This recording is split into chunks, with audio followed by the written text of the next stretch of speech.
Welcome to the Ben and Lauren Show. Here we are. I'm Ben and this is Lauren, and it has been months since we've done a Ben and Lauren Show. I think it's been 5 weeks. It's been 5 weeks since we've done a Ben and Lauren Show. So here we are. We've gone from the Ben and Lauren Show quarantine version to the Ben and Lauren Show zombie apocalypse version. And I wish we were not speaking literally. Well, I don't think they're literally zombies. They're literally zombies. Okay, we're literally.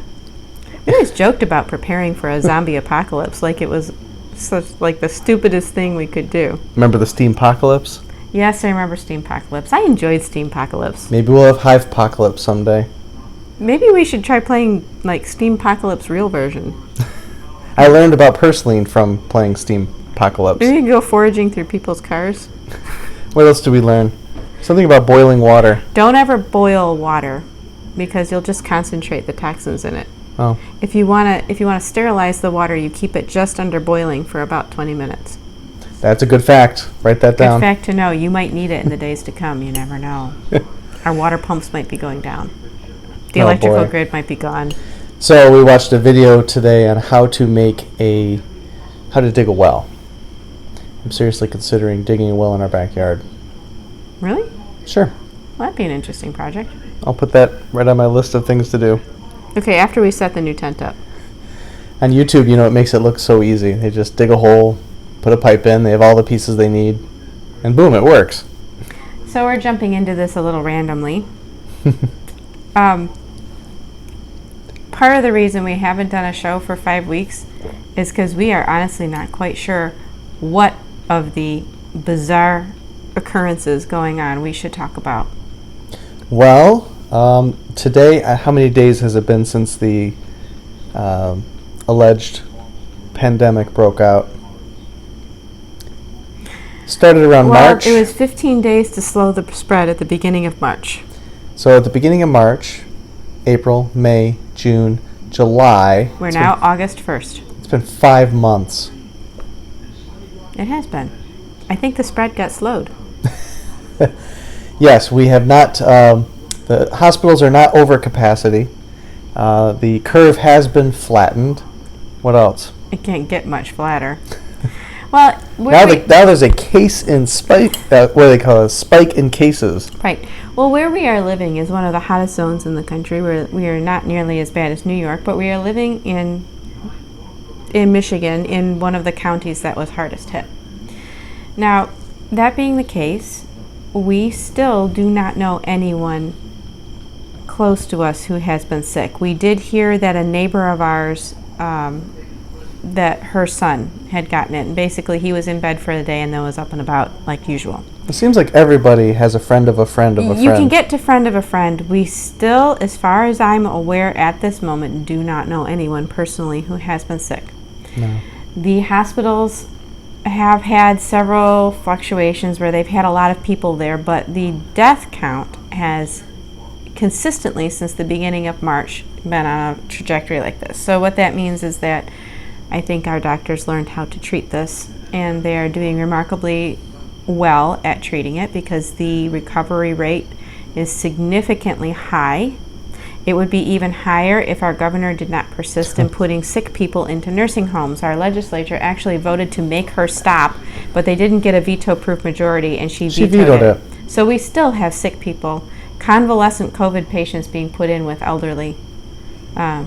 It's a mess. So they still have the triage centers set up in front of some of the hospitals, but they're empty. They're just there for show. They've been empty since March. All the field hospitals at this point have been disassembled, but the restrictions that are placed on us continue to be higher and more onerous, even as the actual danger of the illness is dropping. So little by little, the governor opened up after the shutdown, all non-essential businesses. But there's a few businesses that she refused to allow to open. One of them was the gyms, for whatever reason, and the bars. Those are the two big ones. And she's hesitant to open the churches. Interesting.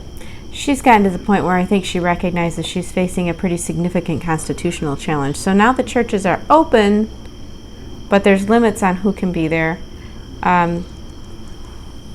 There's some pretty significant intimidation of the churches. Right, and it's just going to get worse as time goes on. But nothing like we're seeing out in California. Out in California, they've shut the doors of the churches in California. It's a mess. But it's not like that in Michigan right now. So the newest thing was now the social distancing. Now that we're opening, we got to do the social distancing. By the way, that's a term I've come to despise. It's an awful term. And by the way, we Despise don't it. practice social distancing. Well, that's not true. We always practice social distancing. When we're sick. No, we even practice it when we're not sick. I mean, I don't like our kids going into... I keep us away from other people all the time. Social distancing is nothing new. So the social distancing, okay, whatever. I just despise the term. It's the mandatory masks. That's where we're starting to run into some trouble. So a few days back, all of our phones buzzed with an extreme emergency alert. And the extreme emergency alert was saying that due to a spike in cases, everyone is now required to wear a mask in all public indoor locations. Not practical. Not healthy. Not right. People are actually getting Legionnaire's disease from wearing masks. But anyway. So we've been pretty stubborn in the whole mask thing. We've not been wearing masks at all. But that has prevented us from participating in you cannot certain participate in normal activities. society right now if you're not wearing a mask. So essentially we're relying on the curbside pickups for our groceries or even our Home Depot purchases. We can't go. And that's come on gradually. It didn't start that way. For a long time, the masks were a suggestion, and it was like pretty much 98-99% compliance rate. If we went to the store and didn't wear a mask, we were probably either the only person there without one. And by the way, we have, throughout this thing, only one of us is going to the store at a time. So we've done quite a bit to minimize our exposure or minimize anyone's exposure to us. It hasn't been like, every time people find out that we have a problem with the mask, they're like, what, you don't believe in coronavirus? You're not going to stay safe? Well, just stay home then. It's like, we are staying home. And everyone's convinced that they're wearing a mask not for their own sake, but for everyone else's sake. That's how it's working. So we had about, I would say we had a huge compliance with masks. I know people are insisting, oh no, it was only about half the people. I don't know what they were looking at, but every store I ever went into, I would be the only one. So then it became mandatory. And then, after it became mandatory, businesses were looking the other way because there was an exemption for people who had health trouble and couldn't wear masks. And that's actually quite a few people with asthma. I have asthma. So the governor said, cases are rising because of spotty compliance with my order. So due to spotty compliance, there's a spike in cases. Not protests. No, protests Not are fine protests. according to her. All the protests happened and our cases rose immediately after that. Except, of course, she lectured us after the lockdown. Remember the gridlock protest? Oh, the gridlock protest was going to cause a spike in cases, but it never did.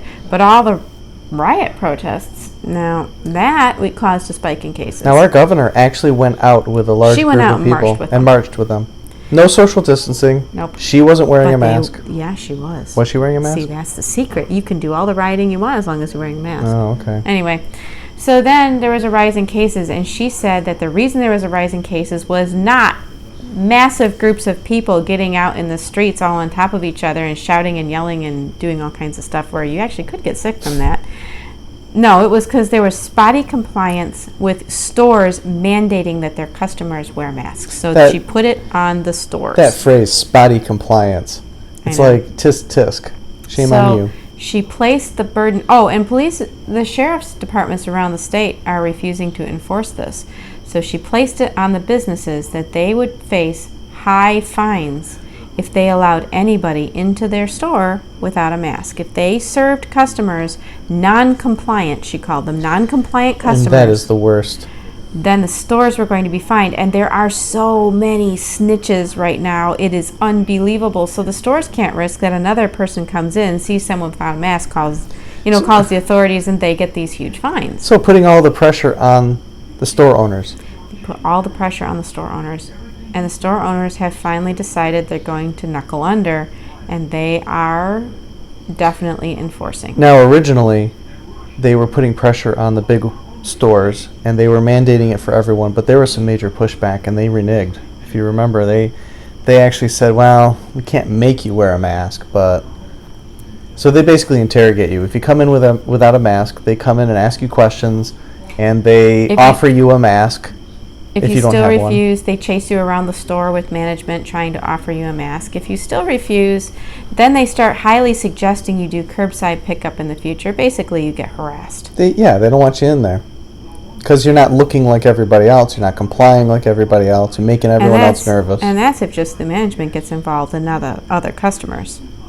But all the news stories will only talk about how people without masks are being belligerent and somebody killed somebody else because they asked them to wear a mask. You won't hear any of this in any news report. Yeah, the media is portraying the non-mask wearers as the belligerent ones. The truth is that on the ground, the people wearing the masks are bullies. They are. A lot of times. Not all. If you're going to look at who's going to be a bully in a situation, it's the person wearing the mask bullying the person without the mask. I have not witnessed any people without masks bullying people with them. It's people within the majority picking on the minority.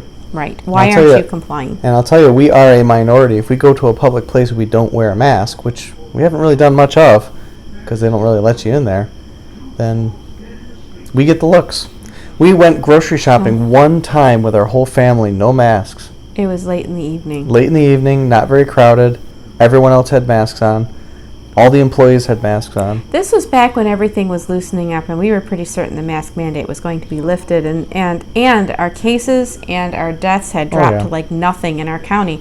So at this point, and as we're finding out, young children are really not susceptible to this particular illness. So we said to the kids, they've been begging, can we go somewhere? We said, okay, we're going to take all the cans back. It was when they opened up the can return. Yep. We'll take the cans back to the store. Well, they were bitterly disappointed because it's a big deal to them to put the cans in the machines, and they weren't allowed to go into the machine area. Daddy they had could only to do have it all. one person go in there to put the cans in. So that was the first thing. And then everybody who came in the store was giving us dirty looks. Yeah. But we didn't get harassed. Nobody said anything. No comments. It was very uncomfortable. We just got looks. It was very uncomfortable. Because not only were we in there without masks, we brought our children in there in that dangerous place. Anyway, So we last year we were very good about going to the farmers market. About every Thursday we would go. It became kind of a routine. yeah, we've talked about it before. Yeah. We really enjoyed If going. you've seen any other Ben and Lauren shows from last year, we often talk about the farmers market. So farmers market is open. We looked online, and it didn't say a word about masks. And we were encouraged because it's outdoors. I mean, Yeah. we've got booths spaced apart from each other. It's outdoors. I mean, it actually is kind of a perfect thing in this situation. You should be able to just, even if you directed how many people were in there at one time. We it should figured be a that this good- was an opportunity to, go to the farmers market, get all of Kids our will enjoy groceries. Kids will enjoy it. They've been saving their money all year. And if the website didn't say anything about masks, why would we assume that they require masks? So we gathered up the whole family, drove out there, and the first thing we noticed, we went to our normal parking spot in the back. The whole back of the pavilion where the farmers market was all barricaded off. They fenced off the entire open air pavilion. And we thought, oh no, what is this all about? So So- we drove around to the front. Thankfully, we didn't get out. And we drove by the front of the farmer's market and read the sign, and it said all masks, just masks mandatory. Well, they had one little break in the fence with a table. They signed you in. They're doing contact tracing signing, which means they take your name and your phone number and the people who are in your family, and if anybody ever were to test positive that was at that market, you'd be considered to have been exposed. Whether you were there at the same time or not, it doesn't matter. You'd be considered exposed, and there's been people placed under involuntary quarantine just for having been in a place at the same time as someone else who tested sick. So that's the first thing. We are not going to put our names on a contact trace list. Well, when we went there, my first observation, they always have police officers there's a roundabout there, directing traffic. They make sure that traffic. The very is first thing I directed. noticed is that the police officers were out there. None of the police officers were wearing masks. Now they're outside, but I thought that was interesting. And then when we drove by, there were no police officers enforcing the masks. But instead, they had these teenage girls there with fluorescent green shirts on, And some older men too. and some older men. Mm-hmm. And Like they're- retired guys. And they're all wearing masks, right? And what were they called? Civilian Defense League or something like No, it was like that? Citizens Volunteer Civilian Patrol. Volunteers. It was either civilian or citizen. It was some type of volunteer patrol. And it had a big sign, and the big sign said, due to COVID-19, masks are required, no exceptions. And when we saw no exceptions, we just said, well, guess no farmer's market this year. It looked like a scene out of a sci-fi movie. They were like they were under siege. They had the whole place barricaded. I mean, literally the place where you could walk in was not 6 feet wide. You couldn't social distance from the people standing there. They were not taking any chances. So you want to talk about unwelcoming. That was unwelcoming. And what was really strange is whenever we go there, last year they had the water park going. And they had people playing music. There They was had like music, an outdoor music concerts, thing. No music. kids on the playground. It was just full of life and activity. Families out and about, This sitting on the year, grass. nothing. Splash park turned off, pool closed, park no one playing on it. They had emergency fencing around all the picnic tables so that you couldn't use a picnic table. They had a gazebo with caution tape all around it. It's like fencing. They had fencing around the picnic they had tables. fencing around the gazebo. They how dare you? Don't you dare use our gazebo? You might contaminate it. So it's like something out of a dystopian movie. You visit a familiar, joyous place and it looks like they're under siege. It's like it's a war. Like it's a war. And there's no rioting going on in that area. Not even any illness going on. Let's be frank here. Right. This thing's over. The pandemic is over. Well, here it is.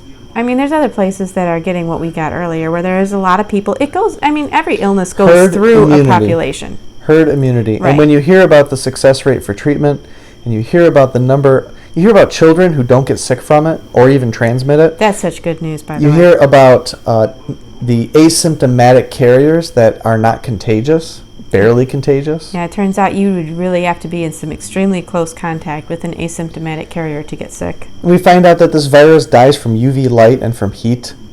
When it's 90 degrees outside, why are we all wearing masks? Why are we why are we so worried? It's moved through the population here, thankfully. It's on its way out. The whole thing pretty much happened in November. I think it might have been a little later than November. I think it got started here in November. December, January? The first formal cases are really being recognized in December now. Okay, well, December, January. We were doing Ben and Lauren shows at the time.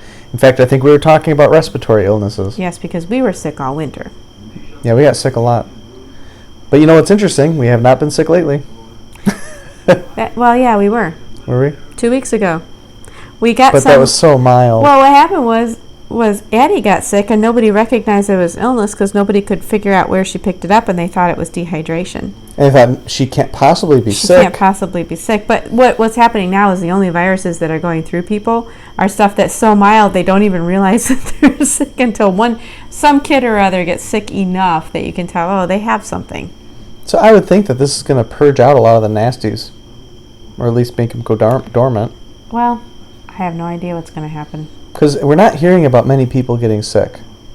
Yeah, there's people we know who are sick all the time who've been well for months, and that's kind of a hidden blessing. And I don't think it's because of the mask, and I don't think it's because of social distancing. It's simply because when people are sick, they stay home. That's it. I think honestly that would have stopped a lot of this in its tracks all the time. Our as we've talked about many times before, our culture is not set up for people to stay home when they're sick. There's a lot of pressure on people to go back to work, to go back to school. If you haven't had a fever for 24 hours, what are you doing lounging around on the couch? Get up and get about your business. So I think that the people staying home has really... Oh, yeah, and you can't miss any school, right? Can't miss any school days. Except now they're missing months of school. Can't miss any days off work. Meanwhile, governors are shutting down non-essential businesses. I think it's weird that they've suddenly labeled the great towering importance of education non-essential. Yeah, they're basically saying that school's non-essential. Should we open up schools? Oh, no. The teachers' unions are... What's weird is that a lot of teachers have been actually videotaped participating in the BLM rallies and riots and stuff. So that's safe, but don't... Well, silly. I agree. If they're going to do that, then they shouldn't be teaching children in a classroom. So we're going to have a huge, I want to talk about spikes. There's going to be a huge spike in homeschooling.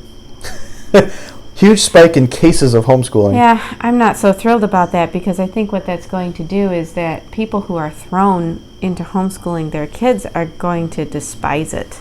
And just like we predicted, remote learning has been a disaster, they say. Well, yeah, because the poor parents, they're trying to juggle their work. They didn't have anything set up to homeschool. They weren't planning on homeschooling. They don't want to homeschool. The kids don't want to do it. I mean, that's a disaster. Not only that, but I think that it was all set up to fail.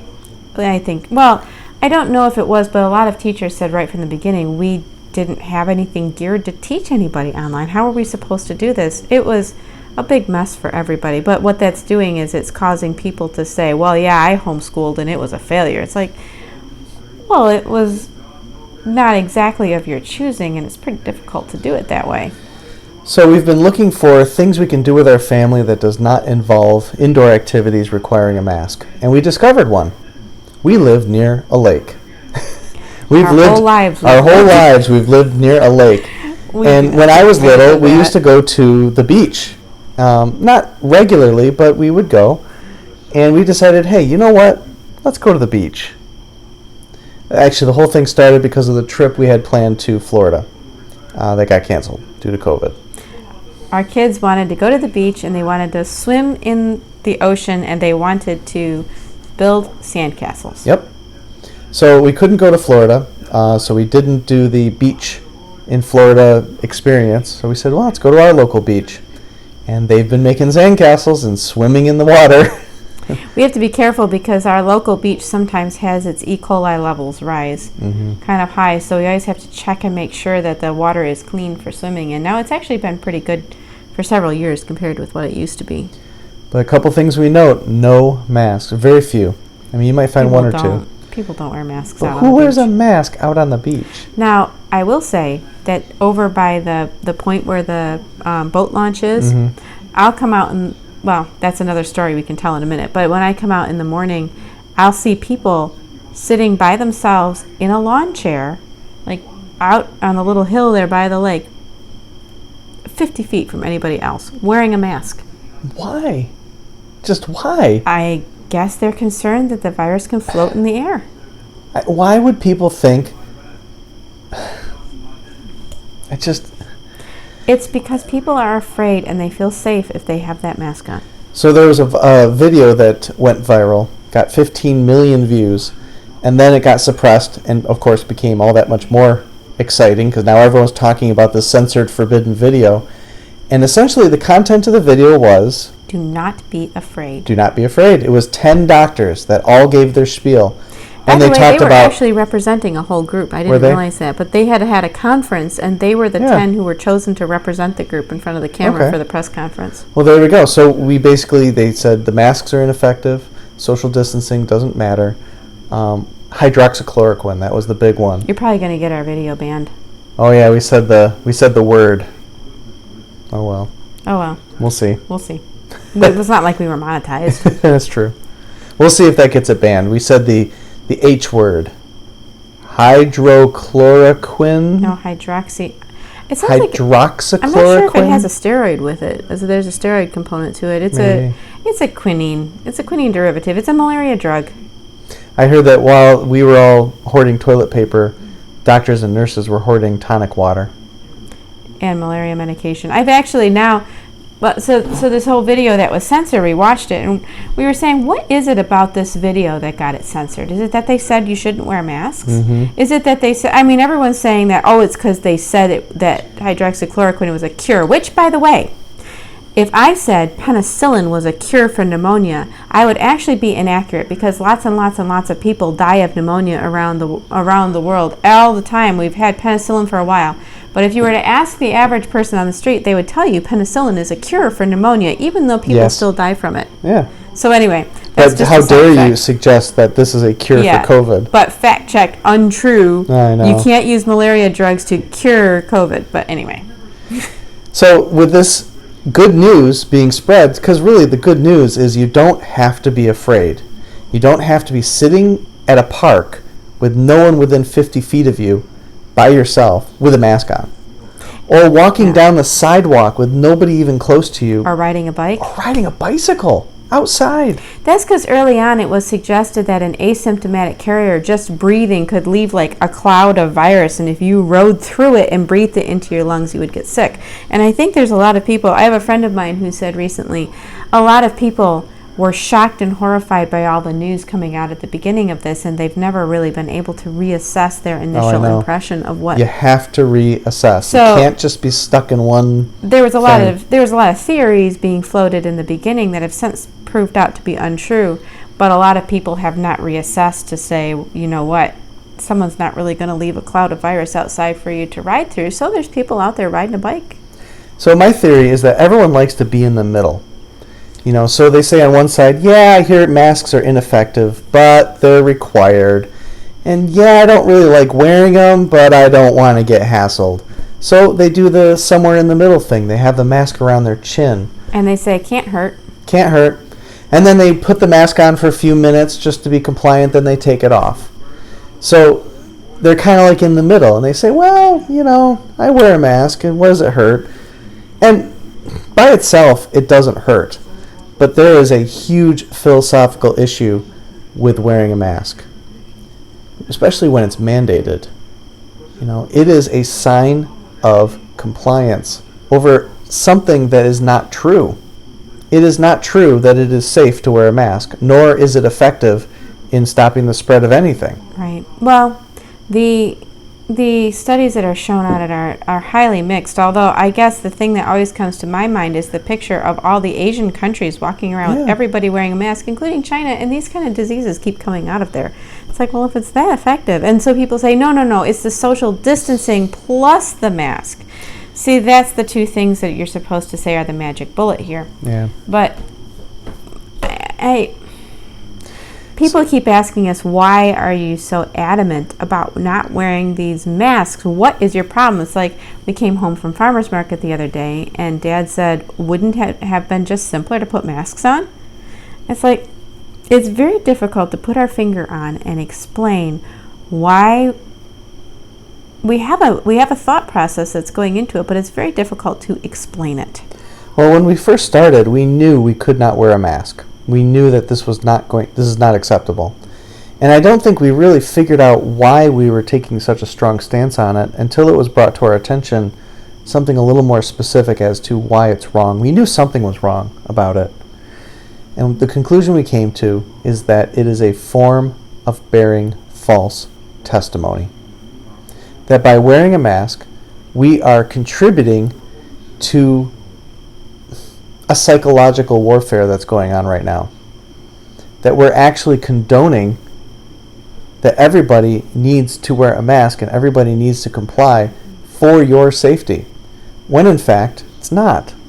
It's not a medical thing at all. It's purely a do this and you better do it. It's a symbolic gesture, but it's a symbolic gesture that is being enforced. And by the way, we do have friends and family who highly, highly, strongly disagree with us and feel that we have basically made a stubborn, emotional decision with no logic behind it, which kind of hurts a little bit, but for a family that's so concerned about being sick. Yeah, our family is like, what's wrong with you? You guys are always so, cautious about illnesses. What, can't you wear basic protection?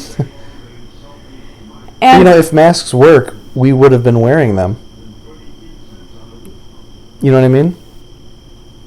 I think in the beginning we said something is not right.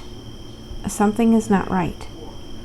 And then as time has gone by, it has become more firmly apparent to us that something is not right. And it has to do with the more we're studying up on the theory behind the wearing the masks. And the results have been mixed at best. Mm-hmm. And yet there is this firm insistence that you must, under pain of fine, under social pressure, you must conform, you must do this thing. And we always have in the back of our mind, because of who we are and because of how we believe in God, we have in the back of our mind how important it is to not just get in line and do what everyone else is doing. You have to understand why you are doing the things you are doing. We actually compared it to being drafted for war. And being a conscientious objector. Most people don't understand why someone would be a conscientious objector in a war. They're just usually, they are reviled by their friends and neighbors. They are vilified. They are called cowards. Social pressure is fantastic. It may destroy their name for the rest of their lives. It seems to me that the war is of two sides, and one side says you must be afraid. And you must comply with whatever the government decides is best. The other side says, now wait a minute, we'll be afraid of what we ought to be afraid of. Why would we take these precautions when they're unnecessary? We are not cogs in a machine. We are individuals, and we ought to be able to weigh the risks and the benefits for ourselves and make decisions for ourselves. The mask is the tip of the spear of the war between communism and individualism. Absolutely. It is collectivism. Because right now we're being told that the collective is being told everyone must wear a mask. And the collective, for the most part, is saying, makes sense. And this illness can only be defeated if everybody complies. And then you've got some people that are not complying, so now there's social pressure. And as long as there's some people who aren't complying, this won't work. This will only work if we have 100% compliance. So if anything ever goes bad, it's their fault. If there's a spike in cases, well, it's their fault. Those non-compliant, spotty compliance. Right. And this is where it is like a war where a person is drafted, because when you have a war in which there's a draft, there is a heavy reliance on everybody pretty much cooperating with the draft. And that is why people who are conscientious objectors are so vilified, even when it comes down to people who are religious objectors, like the Mennonites or the Amish or the Quakers. They are vilified because everyone else says, we are falling in line, you need to fall in line. Why aren't you doing it? Why aren't you putting yourself in danger? All our brothers and husbands and fathers are being put in danger. Why are you getting an exemption? And so this whole debate about forcing people to do things with their bodies that will supposedly keep other people safe, it is a debate between collectivism or communism and individualism, or the right of an individual to make the choices that protect themselves and their family. What's and shocking, their unique circumstance. What's shocking now is it's the whole no exemption thing. That means that there is no religious exemption, no philosophical exemption, no medical exemption. So they're saying that there are, but the stores are so scared about getting fined that they're not allowing exemptions. Well, like the farmers market says no exemptions. They're essentially saying don't shop here if you can't wear a mask. That's what they're saying. It doesn't matter if you can't. I've actually seen a bunch of people now who have legitimate medical exemptions say it doesn't matter. Stores are not letting them in. So we turn around and go home. But one thing to remember is you always follow the money. Always follow the money. And when it comes to a business, they're in business to make money. So something usually will give.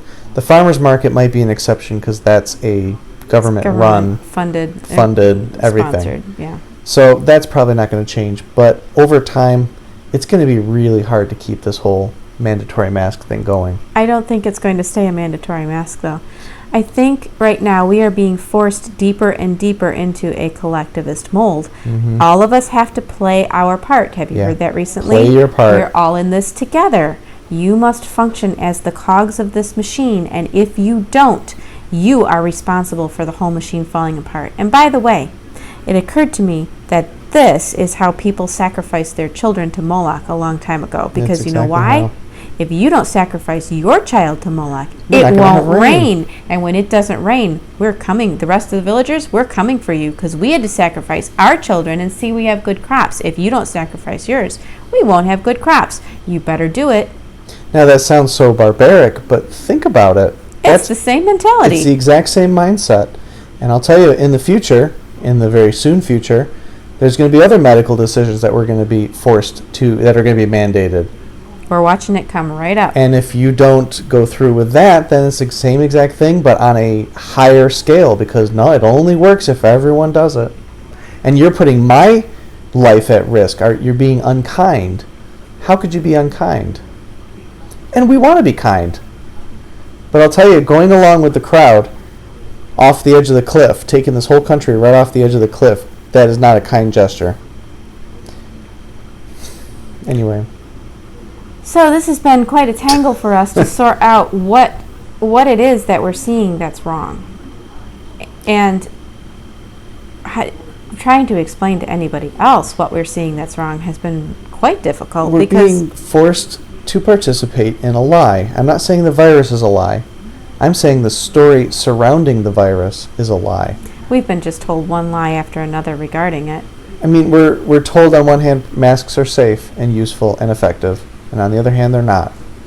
Social distancing works, not really. Because if masks were safe and effective, then you could do things like open baseball stadiums if everyone was if masks and social distancing work, you should see the baseball stadiums open. So you can't open bars, but you can protest. How does that work? As soon as those protests were allowed, that put paid to the entire lie. And they're saying, well, it's a constitutionally protected activity. We can't ban it. It's like, well, going to church is a constitutionally protected activity too, and somehow you ban that. And then they're talking about cases, spikes in cases. When the death rate drops off to nothing around here. When the illnesses Not drop nothing, down but to nothing. really, really, really low compared to what it was. Illnesses have dropped down to just incredibly low numbers, but who cares? We're going to talk about cases and act as if they were horrific deaths. And then we're told lie after lie after lie about the number of cases and who actually has it and who doesn't have it. And you find out that a person's been tested 4 times and each time it's called a case. Or you find out people stand in line to get tested and they never get tested, but they're called an hour later and told they're positive. And I mean, we are told lie after lie after lie after lie. And then we're told, but we must all wear a mask. So by wearing a mask, we are participating and condoning this lie. We are lending ourselves and our bodies to advertise. To be part of what? A mass delusion. It is a mass delusion. Or a mask delusion. Ha.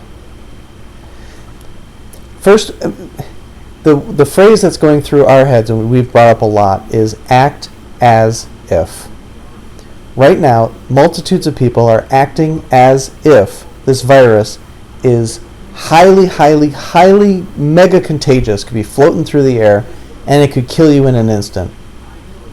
That's how people are behaving. That is. They're acting as if this is the case. And there was a poll done earlier this week that many Americans believe that 30 million people have died of COVID-19 in our country. But why would they believe that? Because they believe that the number of cases is the same as the number of deaths. How do you go from a case to a death? Because all they see is the rising number, and they believe those are deaths. Wow. So fear. Fear, fear, fear. And fear be afraid. Brings power. Yes. With fear comes power and money for people who are in charge. Absolutely. That is the way it has always been. Fear is the path to power. Because when people are afraid, they don't stand up to someone taking things away from them. No, you say, keep me safe, keep me safe. And that mask is the symbol of that fear.